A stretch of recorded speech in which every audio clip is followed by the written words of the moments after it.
শিষ্যদের যে সর্বদাই প্রার্থনা করে যাওয়া উচিত, কখনো নিরাশ হয়ে পড়া উচিত নয়। এই কথা বোঝানোর জন্যে যিশু একদিন তাদের একটি উপমা কাহিনী শোনালেন। তিনি বললেন, এক শহরে একজন বিচারক ছিল।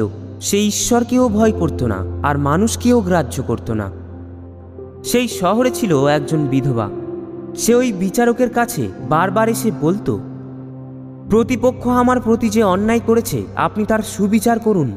বিচারক কিন্তু বেশ কিছুদিন ধরে এই ব্যাপারে কিছুই করতে চাইল না।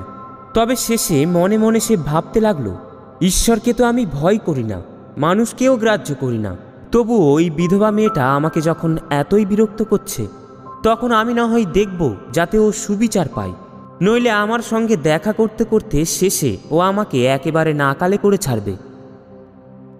প্রভু বলতে লাগলেন, সেই অসৎ বিচারকটা যে কি বলল তা শুনলে তো।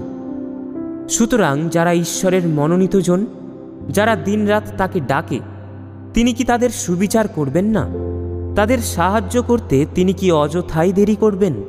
আমি তোমাদের বলে রাখছি, তিনি তাদের সুবিচারই করবেন, আর শীঘ্রই তা করবেন। কিন্তু হাই সেদিন মানবপুত্র যখন ফিরে আসবেন, তখন সে কি পৃথিবীতে একটুও ঈশ্বর বিশ্বাস দেখতে পাবে?